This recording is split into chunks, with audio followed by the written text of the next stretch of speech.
हम पढ़ रहे थे इम्यूनिटी में हमने क्लासिफिकेशन पढ़ लिया, innate immunity and the acquired immunity. इसके बाद क्लासिफिकेशन आता है एक्टिव एंड पैसिव इम्यूनिटी। तो एक्टिव एंड पैसिव इम्यूनिटी क्या होता है, बेसिकली मैं डिवाइड करूंगी 4 पार्ट्स में। आपकी बुक में 2 में दिया गया है एक्टिव एंड पैसिव ओनली, लेकिन कभी कभी आ जाता है like what is natural passive, natural active, artificial active and artificial passive. So मैं आपको एक डायग्राम दे रही हूँ क्लासिफिकेशन का। So let's C.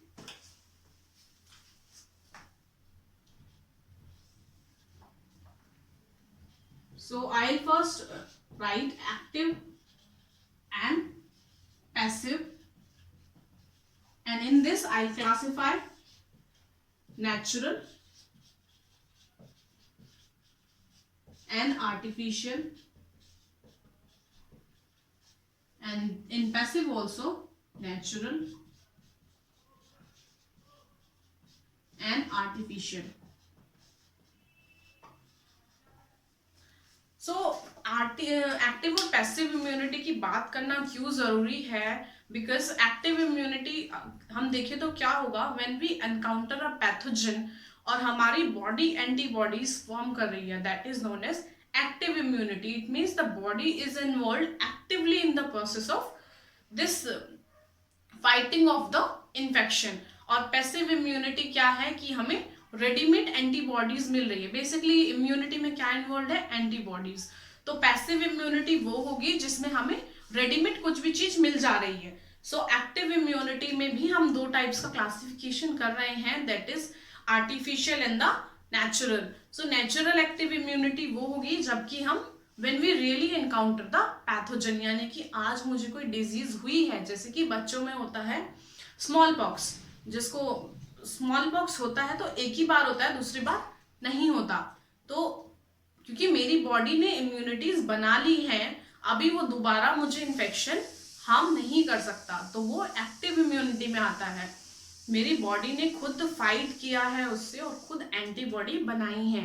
Artificial active immunity होगी, उसमें हम एक वीकेंड ऑर्गेनिज्म खुद डाल रहे हैं, वीकेंड या फिर डेड, जिससे कि हमारी बॉडी रिस्पॉन्ड हमारी बॉडी ही करेगी, इसलिए हम उसको एक्टिव बोल रहे हैं। लेकिन आर्टिफिशियल है, नेचुरली हमारे पास पैथोजन नहीं आया, हमने खुद इंसर्ट किया है पैथोजन को, जिससे कि हमारी बॉडी उसके अगेंस्ट एंटीबॉडीज बनाए। हम क्यों कर रहे हैं ऐसा, जिससे कि कभी कभी ऐसा होता है कि बहुत ज्यादा हायर डोज में आता है, तो जब हम पहली बार एनकाउंटर करते हैं तो हम उससे डील नहीं कर पाते।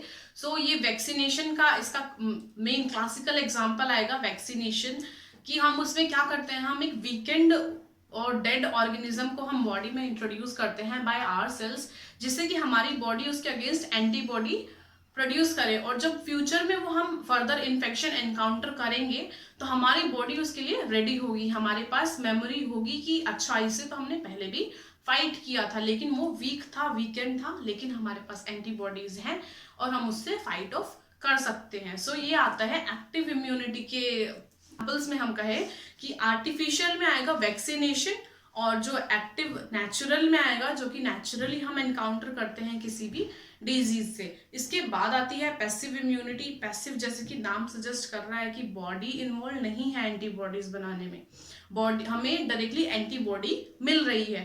तो हम 2 तरीके से मिल सकती है, पहला है नेचुरल और दूसरा है आर्टिफिशियल। नेचुरल में क्या होता है कि नेचुरल हमें कहाँ मिलती है, अभी मैंने बताया था कि मदर के मिल्क से हमें कोलेस्ट्रॉम में हमें मिलती है IgA antibody. So IgA antibody is the example for the natural passive immunity. इसके बाद आता है आर्टिफिशियल पैसिव इम्यूनिटी। तो इसमें मैंने बताया था जैसे कि हमने एनकाउंटर किया कोई भी, और अभी हमारी बॉडी एबल नहीं है कि उसके अगेंस्ट रिस्पॉन्ड कर पाए, इतना टाइम नहीं है हमारे पास। जैसे कि स्नेक बाइट में होता है, कोई भी पॉइजनिंग हो गई है हमारी बॉडी में, बेसिकली स्नेक बाइट या वेनम, तो उसमें हमें पैसिव इम्यूनिटी, पैसिव एंटीबॉडीज दी जाती है, मतलब रेडीमेड एंटीबॉडीज हमारी बॉडी में इंसर्ट की जाएंगी जिससे वो फाइट ऑफ कर पाए, जिसे हम बोलते हैं बेसिकली एंटीडोड। तो कोई भी अगर हमें वेनम मिला है तो उस वेनम का एंटीडोड यानी कि एंटीबॉडी हम इंसर्ट करेंगे, जो कि हमने पहले से लैब में बना के रखा है या हमने किसी से लिया है, तो वो एंटीबॉडी, जैसे कि अभी कोविड में चल रहा है प्लाज्मा थेरेपी, तो ये आर्टिफिशियल में आ जाएगा। इसको हम नेचुरल बोल सकते हैं क्योंकि ये किसी ह्यूमन में ही बना है। तो प्लाज्मा थेरेपी चल रहा है कि जो कोविड से सफर कर चुके हैं उनके प्लाज्मा में एंटीबॉडीज बन गई हैं। तो अगर वो प्लाज्मा अपना किसी को डोनेट करेंगे तो उसमें एंटीबॉडीज हैं, तो हम रेडीमेड एंटीबॉडीज दे रहे हैं। So it will come in the passive immunity, passive also artificial passive immunity. So this is about the active and the passive classification. So I hope you understand this. Immune organs, तो immune organs की हम बात करेंगे तो इसमें आते हैं lymphoid organs. सो lymphoid organ के भी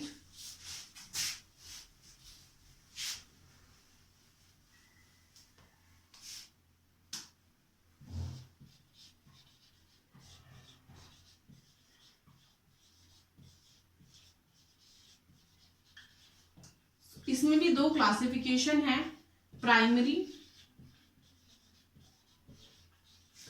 एंड सेकेंडरी।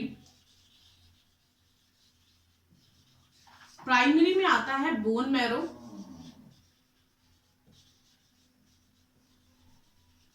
एंड थाइमस, जबकि सेकेंडरी में आते हैं lymph nodes, spleen. So primary lymphoid organs का बेसिकली काम क्या है, origin and the maturation of the lymphocytes. Lymphocytes हम किसको बोलते हैं, WBCs को। सो लिम्फोसाइट्स का origin and the maturation. So basically इसमें इन्वॉल्व जो प्राइमरीली होता है वो है बोन मैरो। सो बोन मैरो में ही लिम्फोसाइट्स बनते हैं और मेच्योर होते हैं। थिमस भी इसमें इन्वॉल्व होता है। बेसिकली थिमस बचपन में जब हम छोटे होते हैं तो बहुत बड़े साइज का होता है, और जैसे जैसे हम बड़े होते जाते हैं वो छोटे साइज का हो जाता है, डिजेनरेट हो जाता है basically. So this is just GK thing, like general knowledge.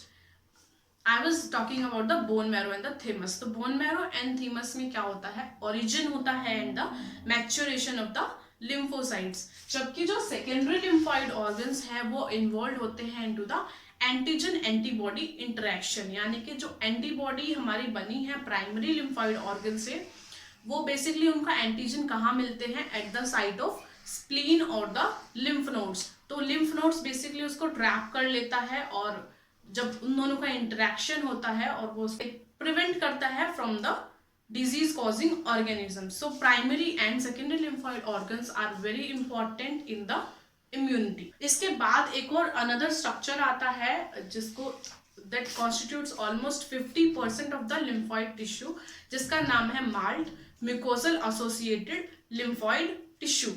So let me write.